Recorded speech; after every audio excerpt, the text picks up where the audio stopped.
Hola historitas, en el vídeo de hoy os voy a hablar sobre el reinado de Akenatón, sobre sus predecesores, sobre la reforma religiosa que llevó a cabo, sobre su mujer Nefertiti. Además también os hablaré un poco al principio de cómo se descubrió la capital y cómo se tuvo conocimiento de la existencia de Akenatón y de la nueva capital.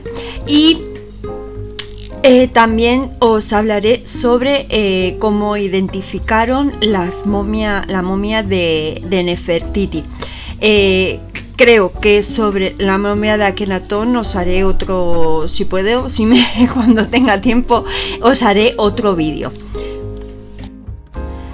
La verdad es que Amarna, cuando fue abandonada por Akenatón y por su corte, ya no volvió a ser un asentamiento importante. Fue abandonada, sí hubo algún asentamiento de pastores, pero no se la conocía como tal porque fue totalmente cubierta por la arena.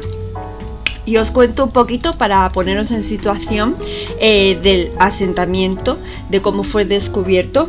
Pues los primeros europeos que llegaron al Valle de los Reyes y a Luxor fueron unos frailes capuchinos en 1668. Pero no fue hasta 1842 cuando la expedición de Carl Richard Lipson descifró unos jeroglíficos en unas estelas donde se nombraba a un faraón, Amenonfis IV, que había construido una nueva capital en Amarna y que había tratado de abolir el sistema religioso cambiando su propio nombre, que contenía el nombre del dios Amón, por el de Akenatón con el nombre del dios Atón. En Amarna, en 1882, estaba un reverendo irlandés, W.J. Lofty, estaba buscando escarabeos para añadirlos a su colección cuando encontró un sello de oro con el nombre grabado de Nefertiti. En 1883 los franceses volvieron para emprender nuevas excavaciones y en 1887 una mujer encontró una caja con un montón de tablillas de barro. E.A.W. Booth descubrió que lo escrito en estas tablillas eran mensajes de los egipcios con sus vecinos extranjeros. Son las conocidas como cartas de Amarna y son cartas que se escribían los faraones con sus homólogos extranjeros. Están escritos en escritura cuneiforme, que era la escritura, si ahora es el inglés, pues en entonces la escritura internacional con la que se escribían los jefes de la zona era el cuneiforme. Los trabajos serios de excavación en la Amarna fueron iniciados por Flinders Petrie a partir de 1891. Petrie sacó a la luz los grandes edificios de Amarna y fue en 1907 cuando la Sociedad Orientalista Alemana emprendió varias excavaciones bajo la dirección de Ludwig Brockhaus y sacaron a la luz la villa, los talleres de Thutmose, que era el supervisor de obras y el escultor, y en estos últimos fue donde fue encontrado el famoso busto de Nefertiti, el bello busto de Nefertiti. Y lo primero de todo, una aclaración así rápida, Amenhotep, Akenatón y Amenonfis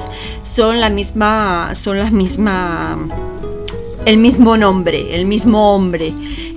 Amenonfis es como se lo conocía por las listas en Grecia, como fue conocido en la traducción de las listas en Grecia de los faraones, y Akenatón era el nombre que se puso él en egipcio cuando hizo la reforma, y Amenhotep fue como se llamaba en Egipto. Después de esta pequeña aclaración que me parecía que era para los que no saben sobre historia, pues es importante que sepáis que es la misma persona de la que estamos hablando, también porque a veces a mí se me puede escapar Amenonfis, Amenhotep, y para que lo tengáis claro que estoy hablando de la misma persona. Ya hablando sobre la figura de Amenhotep, Sobre su nacimiento se duda si tuvo lugar en el palacio de Zarwab o en el de Melgata en Tebas, y se produjo sobre el año 1400 a.C. durante el segundo reinado de su padre Amenofis III. Akenatón o Amenhotep creció a la sombra de su padre y debido a su debilidad física no pudo superarle nunca en el terreno militar. En cambio, desarrolló un gran refinamiento intelectual, la necesidad de rodearse de lujos y una gran devoción hacia su madre. Su vocación fueron el arte y la literatura, y su interés por la religión le llevó a visitar Heliópolis, donde comenzó a frecuentar a los sacerdotes de Atón. Los primeros años de gobierno de Akenatón se produjeron en corregencia con su padre. Sobre este periodo se tiene dudas de cuánto duró. Unos estiman que comenzaría en los años 28-29 del reinado de Amenhotep III y otros piensan que sobre el 37 o 39. Y su reinado fue del 1378 hasta el 1352 a.C. con el nombre de Nefer Keperure. Las transformaciones de Ra son perfectas, al que después se asocia el epíteto de Uaenre, el único de Ra. Akenatón se casó con su prima Nefertiti, la bella Abenido, hija de Ay y de Tai II, por lo tanto era nieta de Yuya y Tuya.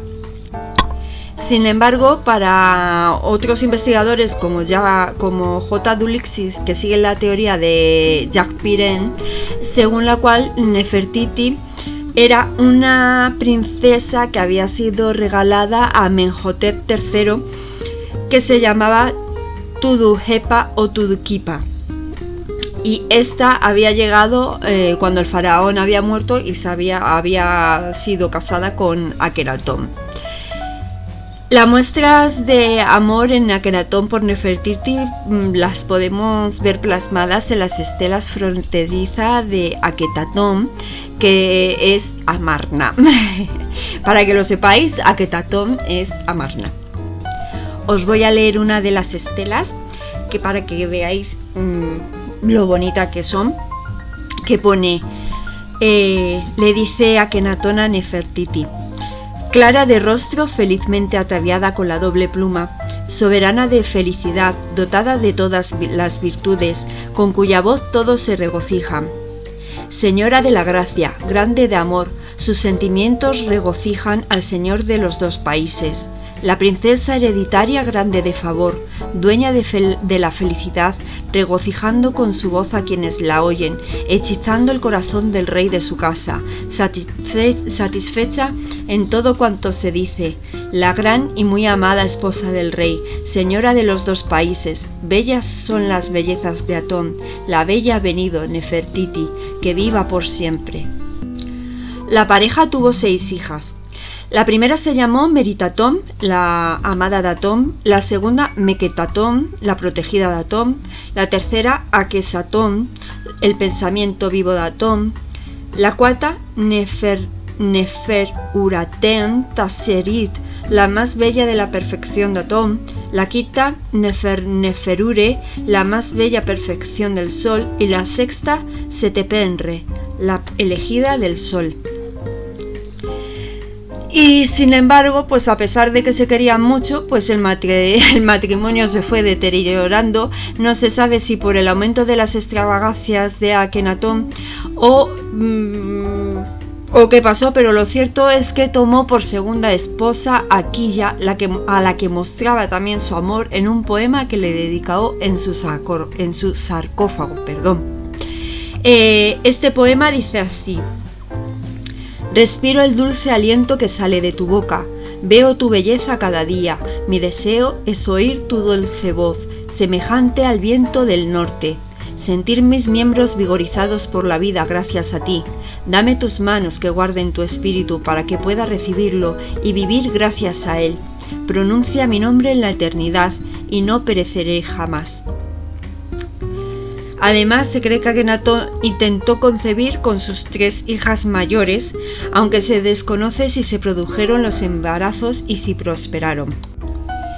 Y para meternos en la reforma religiosa, pues para entenderla, para saber por qué fue y por qué se produjo, pues es importante comprender sus antecedentes familiares para entender toda la reforma que llevó a cabo. Akenatón, pues su familia paterna pertenecía a generaciones de la alta jerarquía egipcia, mientras que su familia materna era de origen asiático. Los abuelos de Ti era la madre de Akenatón, Yuya y Tuya no eran de procedencia real. Yuya ascendió rápidamente en los distintos cargos del gobierno.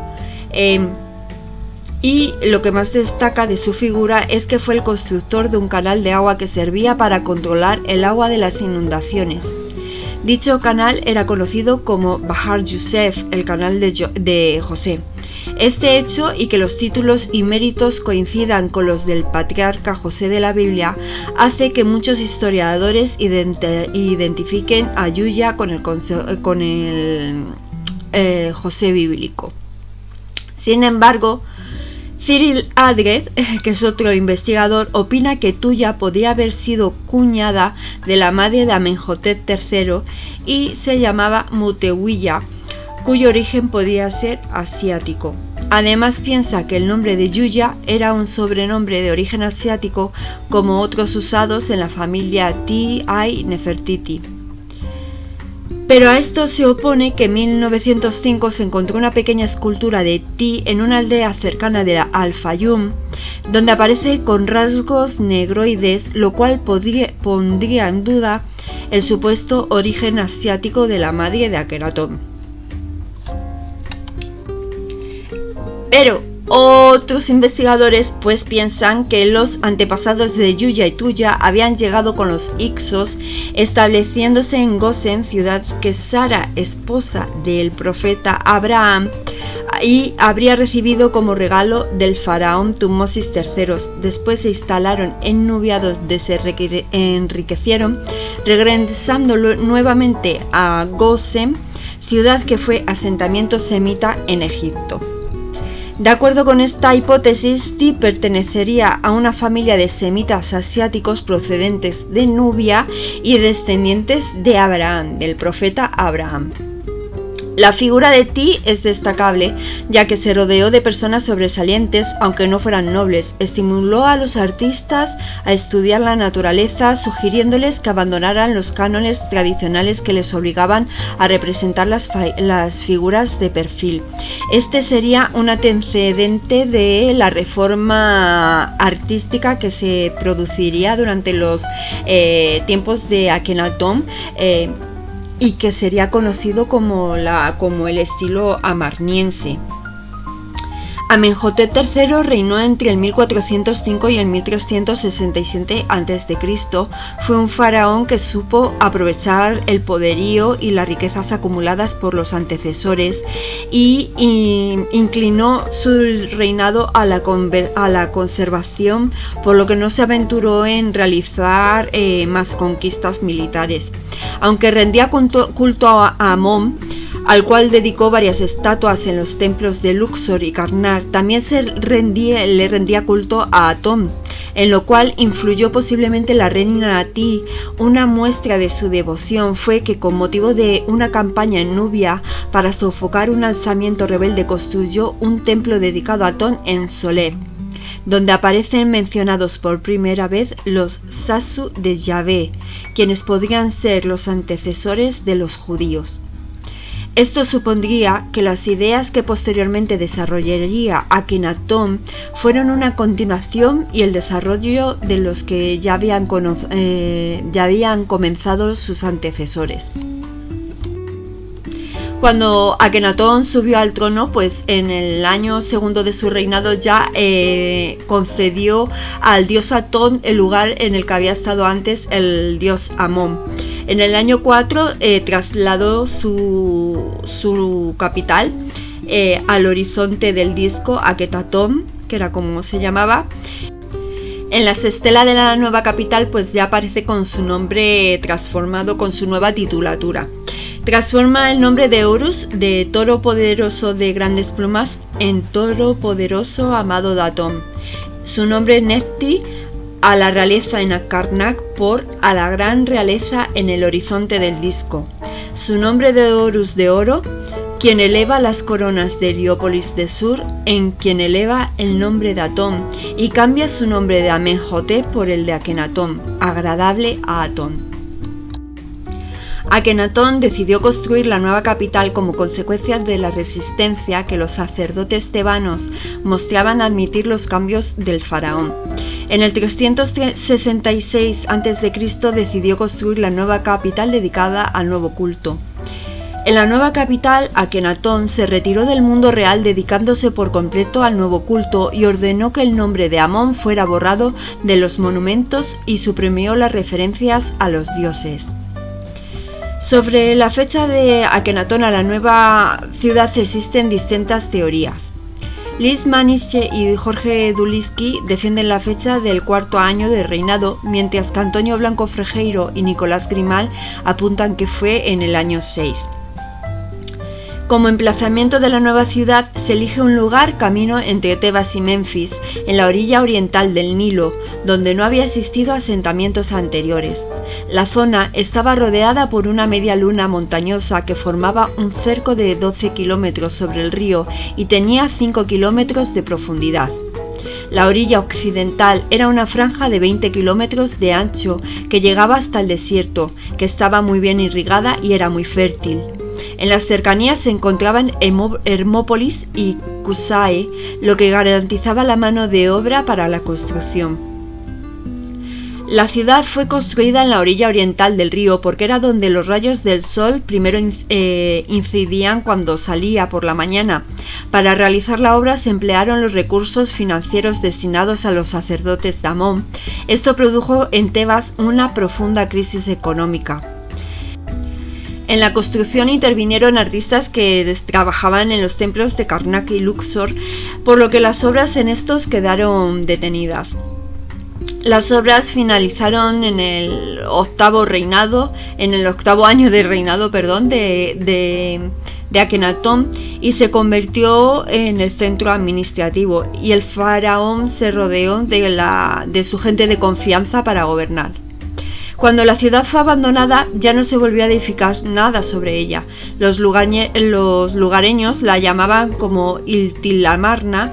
Los exploradores terminaron llamándola Telalmarna. Akenatón rodeó la ciudad de 14 estelas, las cuales la mejor conservada es la estela A encontrada por Sikar en 1714. En ella aparecen Akenatón, Nefertiti y sus dos hijas mayores. El templo de Atón se caracteriza por estar abierto, facilitando la entrada del dios, erigiéndose sus altares bajo los rayos del sol. La ciudad se encuentra dividida en dos suburbios de viviendas al norte y al sur, almacenes, edificios administrativos, cuarteles para el ejército, dos necrópolis, dos templos dedicados a Atón y un gran complejo palacial en el centro de la ciudad y otro más pequeño en el sector norte. Akenatón estableció una serie de ceremonias destinadas a mostrar su cercanía con el pueblo y como muestra de su poder. Y una de las razones, entrando en la reforma religiosa, por las cuales se produjo es porque los sacerdotes del templo de Amón habrían adquirido un grandísimo poder durante el Imperio Nuevo. Ya eran importantes durante el culto, durante el Imperio Medio ya eran importantes, pero durante el Imperio Nuevo habían adquirido unas cuotas de poder importantísimo los sacerdotes, y Amón era un dios aristocrático que permanecía oculto a los ojos del pueblo, siendo representante del poder egipcio ante otros pueblos. Para que lo sepamos, el sol tenía tres representaciones. Era Atón, que era la energía vital observable en la naturaleza, que hace nacer el día, otorgando vida y color a todo lo que ilumina. Ra, que era el sol del mediodía, y Atum, el sol del crepúsculo. Según uno de los mitos egipcios de la creación, tenéis por ahí el vídeo de la Eneada de la creación. La Eneada pues es un grupo de 9 dioses descendientes de Atum, que habían sido origen de toda la materia. La vida se originó cuando Atum creó a los 2 primeros dioses, los mellizos Su y Tefnut. Akenatón reemplazó esta Eneada tradicional por una en la que la luz aparece como creadora de la vida y los faraones como los mellizos que atraen la vida del mundo. Akenatón vio en Atón una contraposición de Amón, un dios democrático que proclama la igualdad entre todos los seres humanos. Padre de los dioses que creaste la humanidad, las bestias y las hierbas que alimentan el ganado y los frutos que alimentan a los humanos, hiciste los ríos que habitan los peces y el cielo para las aves. Creaste la luz y todo lo que existe. Este es el himno a Atón. A Akenatón, al ver el poder que tenían los sacerdotes de Amón y el apoyo que recibían de los terratenientes, pues decidió trasladar la corte y rodearse de un grupo de personas que fueran cercanas a él, que buscaran su propio beneficio. Seguramente contó con el apoyo de los sacerdotes de Ra de Heliópolis, los únicos capaces de enfrentarse al poderoso clero tebano. A partir de entonces, Atón iba a convertirse en el protector de todas las cosas vivas. Dio comienzo una época donde debía reinar la verdad y la justicia y donde todos los hombres serían iguales ante la ley. Tanto Akenatón como Atón debían vivir de la verdad. Esto significa que el disco sol debía ser de clara visibilidad y el faraón tener una vida de franca sinceridad. Los cambios al producirse la reforma fueron importantes. La familia real comenzó a aparecer con asiduidad en público, realizando ceremonias públicas. Otro cambio fue la eliminación del culto de Amón y de otros dioses. Además, se suprimieron las procesiones. Uno de los cambios que más costó fue la supresión del culto a Osiris, juez durante el juicio final. A cambio, Akenatón prometía una vida en el más allá entre las estrellas. De esta manera reemplazó la salvación y el renacimiento del cuerpo después de la muerte por la supervivencia del alma. Además, el faraón prometía hacerse cargo de los súbditos en el más allá y predicaba que era de mayor importancia el amar a Atón que buscar la propia salvación. La eliminación del culto a Osiris conllevó un cambio en las prácticas funerarias, pero se conservaron los ataúdes antropomorfos, la momificación, las jarras canópicas, las ofrendas que acompañaban a los difuntos, los usabits. La nueva religión reconocía a 2 dioses, Akenatón y Atón. Akenatón y su familia adoraban a Atón y todos los demás adoraban a Akenatón en cuanto a Dios y al faraón, ya que éste se llamaba el buen Dios y sostenía ser hijo físico de Atón. El culto a Atón no se extendía por debajo de la familia real, considerándose una religión exclusiva de estos, y el rey Dios recibía y estimulaba el culto de sus súbditos a su ser divino. Muestra de la asociación del rey y del dios Atón pueden verse en los siguientes párrafos del texto del himno de Atón. Adoración de Ra Horarti, viviente, que se regocija en el horizonte en su nombre Su, que está en el disco solar Atón. Cuando te ocultas en el horizonte occidental del cielo, duermen como si estuvieran muertos sus cabezas envueltas, sus narices taponadas hasta que vuelvas a brillar por el horizonte oriental del cielo. Cuando dispersas la oscuridad al esparcir tus rayos, las 2 tierras están en fiesta. Todo el país reemprende sus tareas, todos los animales se alegran por sus patas, los árboles y las plantas echan a volar desde sus nidos, y mientras adoran a Ka con sus alas, todas las manadas brincan de alegría, todo aquello que vive cuando tú brillas para ellos. El mundo existe por tu mano, tú eres la vida para ti mismo, todos viven a través de ti, ya que tú creaste la tierra y la haces crecer para tu hijo, que emergió de su cuerpo, el rey Akenatón y su esposa principal Nefertiti. Akenatón se acercó al pueblo para transmitir sus creencias. Intentó cambiar las condiciones de vida de los campesinos pobres que trabajaban en las canteras. Aconsejó a las mujeres que no tuvieran más de 2 hijos, ya que la mayoría de los niños morían en la primera infancia. Prohibió la pesca y la caza abusiva e introdujo modificaciones en la forma de sacrificar de animales para evitar el sufrimiento de estos. Prohibió que los animales y hombres vivieran en la misma habitación y fue el artífice del primer barrio obrero de la humanidad. Pero, ¿cómo afectó de verdad el nuevo culto a la población? Pues para Nicolás Grimal, la población apenas recibió el impacto de la reforma debido a 2 motivos. Primero, que la corte se reducía a un número muy pequeño en torno a Akenatón, y salvo la construcción de Karnak, el pueblo no tuvo la oportunidad de apreciar el nuevo culto. Segundo, porque el nuevo culto no se correspondía con las estructuras de la sociedad y el pueblo siguió viviendo conforme a las bases tradicionales. Para otros estudiosos e investigadores, el fallo fue que no prometía un algo a los creyentes. El nuevo culto no garantizaba la fecundidad, ni las buenas cosechas, ni las victorias en las batallas. La gente humilde no podía rogar a Atón, solo podían realizarle ofrendas, y para pedir algo al dios debían recurrir al faraón, que era el representante exclusivo de la divinidad. Además, los nuevos seguidores no tenían un dogma que seguir, solo podían conocer las bondades de Atón a través de la experimentación. El que el faraón fuera el único que era el representante del dios y el único por el medio en el que se podía conectar con él, animó a los nuevos creyentes a retornar a las antiguas creencias. Y si la reforma de Akenatón religiosa fue importante, pues también fue muy importante la revolución artística. En literatura se continuaron enseñando los géneros tradicionales y escolares. En las nuevas obras, en cambio, se notaba una mayor libertad, sobre todo en las composiciones poéticas, en los himnos y letanías, donde se da una libertad de creación. Akenatón va a dar mayor importancia al lenguaje cotidiano, más cerca del copto que del lenguaje del texto de las pirámides.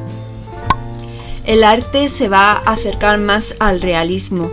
Este realismo lo va a emplear en Akenatón en sus representaciones, donde aparece con una acentuación de su fisonomía y una blandura en la carne, lo que da como resultado una apariencia patológica. Con el paso del tiempo los trazos se suavizan, pero siguen siendo bastante exagerados con relación con la antigua tradición. Aparecen temas nuevos como la familia real, omnipresente en todas las escenas, particularmente las de culto. La novedad radica en que aparecen más en poses familiares, en poses más humanas. Se representan en actitudes y en gestos tomados del natural, tomando un cariz íntimo toda la mayoría de las escenas, los vemos en plan familiar. Durante el periodo armánico predominó la decoración en relieve, teniendo tanto el relieve como la estatuaria un tema fundamental, que es la familia real.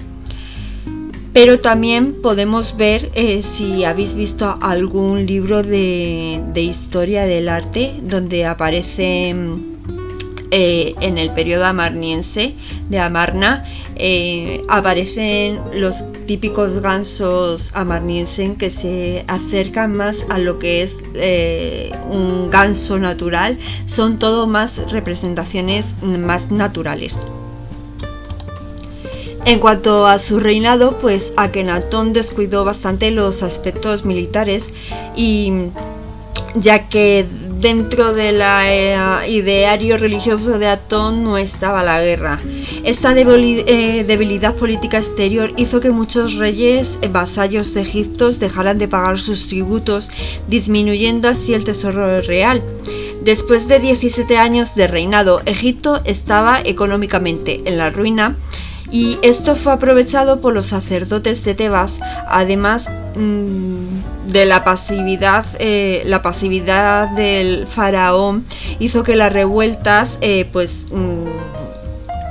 las revueltas se extendieran, las tribus beduinas invadieron Palestina, sometiendo a las ciudades de Megido y Jerusalén, y Siria acabó en manos de los hititas. Además de todo esto, de las revoluciones, de estar económicamente bastante mal, pues se sumó un periodo prolongado de sequías que impidieron que la inundación del río y que se fertilizaran las tierras. El pueblo estaba hambriento e interpretó la sequía como un castigo de Atón, que ya no favorecía al faraón, y los sacerdotes de Amón pues aprovecharon para recuperar el poder.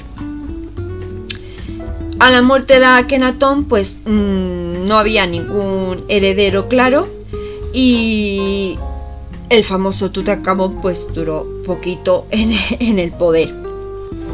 Akenatón murió sobre el año 17 de su reinado, esto es en el 1336 a.C., y aunque no se tiene claro, pero se cree que murió por causas naturales debido a la peste o como consecuencia de las diversas afecciones que tuvo durante su vida, aunque no se descarta el asesinato, esto nunca se descarta.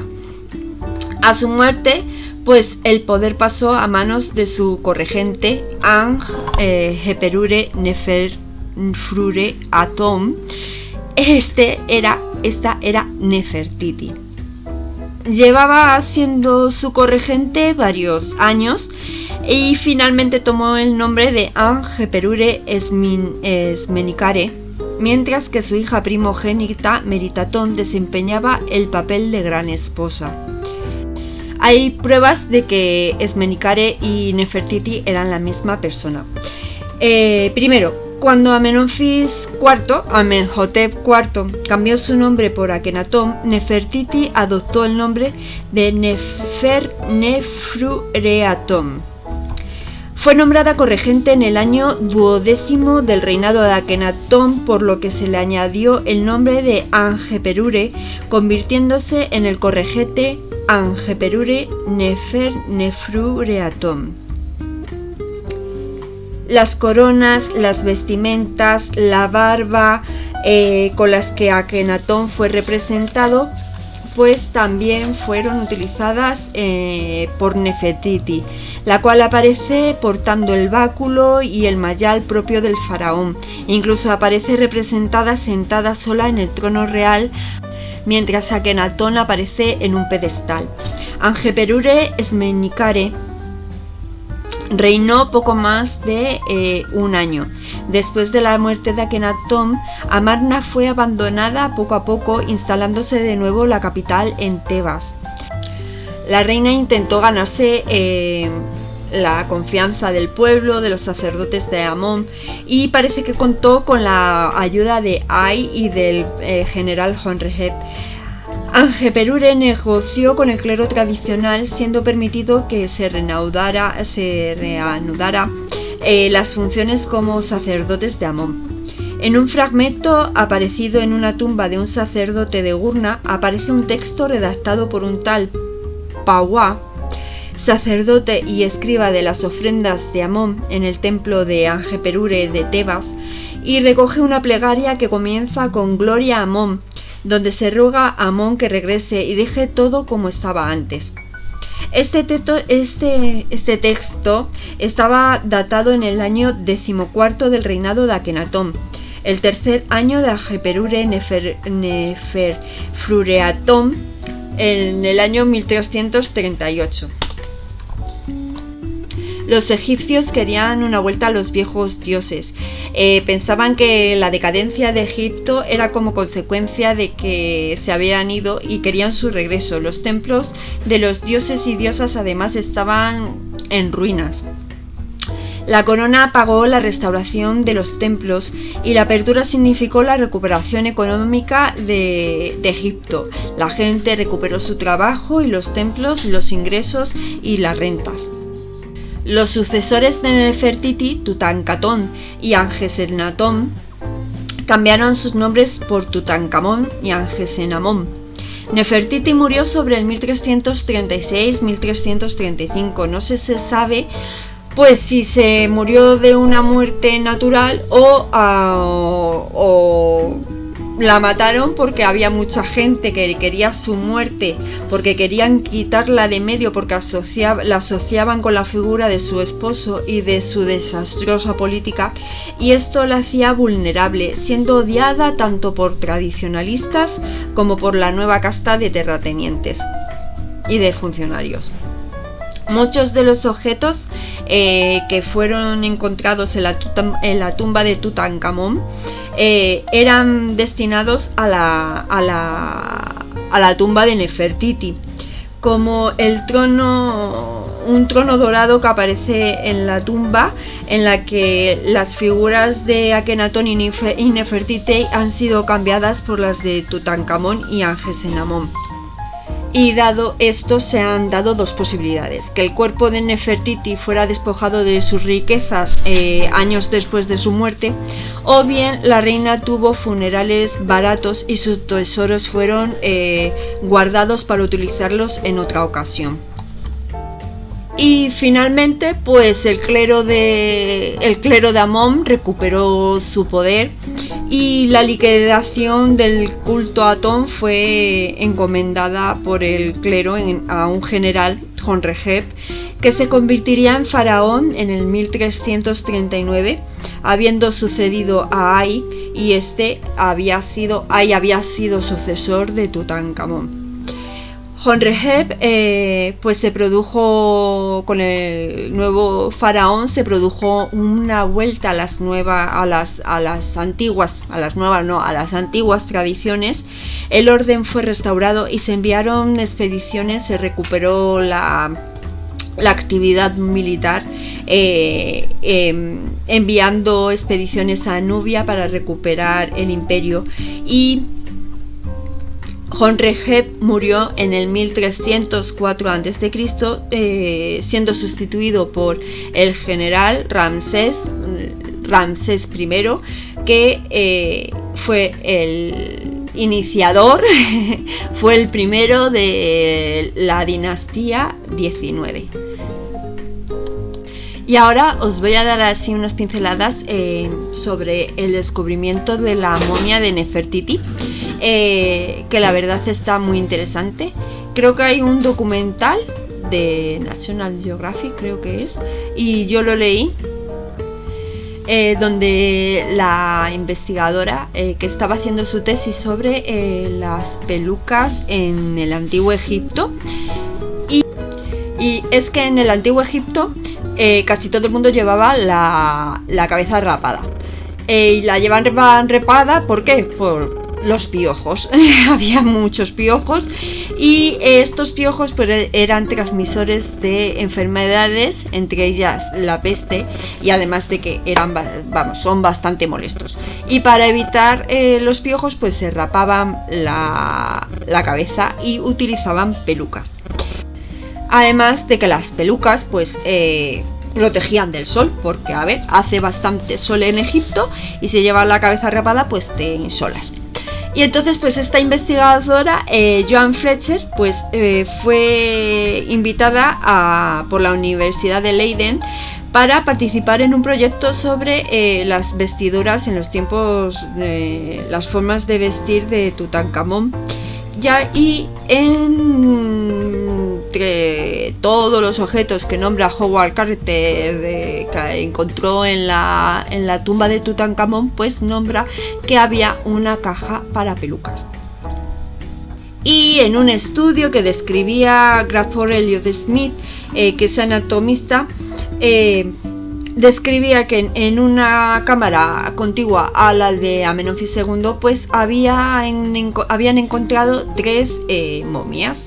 Una de una momia de una mujer mayor, una de una momia de un niño de unos 11 años que estaba con la cabeza rapada y con la trenza típica de la realeza egipcia, y una tercera momia que en un principio fue identificada como un hombre, pero posteriormente con los estudios pues se vio que era una mujer con la cabeza rapada. Joan Fletcher identificó a esta tercera momia, que había sido identificada como un hombre pero que posteriormente era una mujer, pues la identificó con el cráneo de Nefertiti por el largo y esbelto cuello y le recordó al busto de Nefertiti. Además, en los grabados que había hecho el anatomista Smith, la momia aparecía con el brazo derecho flexionado y con el puño cerrado, como si estuviera sosteniendo el cetro real. Y esta postura era la que adoptaban los faraones cuando morían. Era la postura de los faraones. Fletcher, pues, encontró la tumba KV35, pero fue a esta tumba, pero se encontró con el brazo de la momia estirado. En un estudio radiológico posterior se encontró que había un segundo brazo que había sido arrancado y que tenía los dedos cerrados en posición de sostener el báculo. Los restos pertenecían a la familia real, ya que no tenían ningún tipo de enfermedad de los huesos que demostrasen que tenían desnutrición. Y la otra mujer fue identificada como la reina Ti, y además se comprobó que las momias habían sido maltratadas al poco de ser enterradas. En el embalsamamiento habían empleado sustancias distintas a las que solían emplear, y además tenían restos de cerebro en el cráneo, con lo cual el proceso de momificación había sido un poco dudoso, porque tenía restos de momificación. La posición del segundo brazo, unido a que se encontró la peluca, más que la momia presentaba 2 orificios en el lóbulo de la oreja, que era típico de la época de Amarna, pues todo eso llevó a Joanna Fletcher a indicar que la momia era de Nefertiti. Y así ha quedado establecido. Y espero que os haya gustado el vídeo, que os haya gustado este recorrido sobre el reinado de Akenatón y de Nefertiti, de su reforma religiosa. Espero que os haya gustado, darle un like, suscribiros y nos vemos en los siguientes vídeos. Adiós.